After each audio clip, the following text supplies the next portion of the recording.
The first checkpoint is on the top of the head, attached to the ceiling, or the sky if you're outside. If you feel like you are getting compressed or slouching, letting those shoulders roll forward, overarching in the mid-back area with the kyphotic curve going on, or if you just find it's hard to keep the head up, any of those things, this little cue, string cue, should help. Imagine a string on the top of the ceiling attached to your head, and you want to just shorten that string right there. So if you feel compressed, slouched, that should usually help bring you straight up.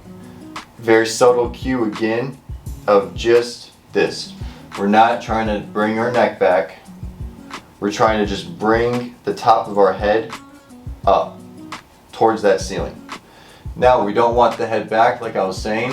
We don't want the neck all the way down either, like because that's going to be bad. We want the chin nice and neutral with the floor as we're doing this. So keep that in mind. That's the second checkpoint. String on the top of the head attached to the ceiling, up.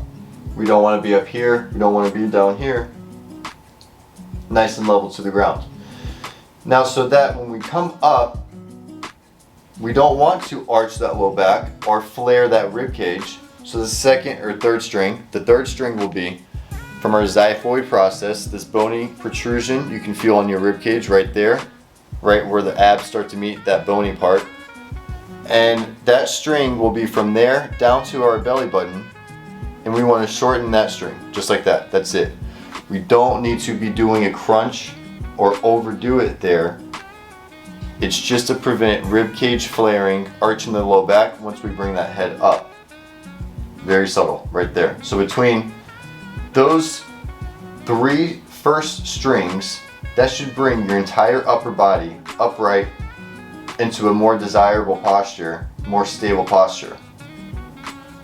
After a couple of years of learning these, I'm still constantly telling myself, reminding myself, to where it has now become easier to get into this posture, though I'm not perfect, not even close to perfect myself. Fourth cue, pelvic tilts. We just did them, but if you're new and you haven't watched that video yet, we'll blast it really quick. Two front hip bones, contact them. Imagine a pole or a pipe going straight through them this way. Straight this way.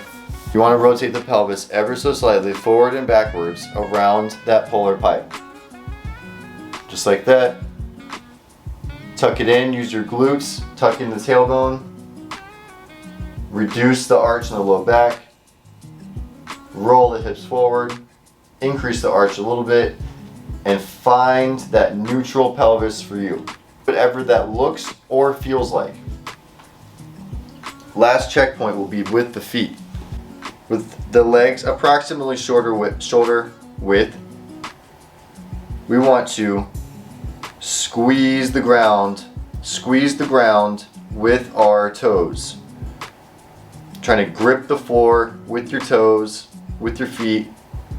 And between those 5 checkpoints, you're going to be in a much more upright, desirable posture.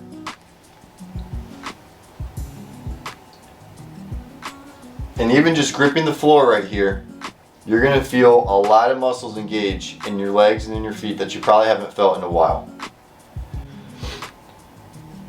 Those 5 checkpoints are going to set you up for success and going to help all the other moves and keep compounding on them.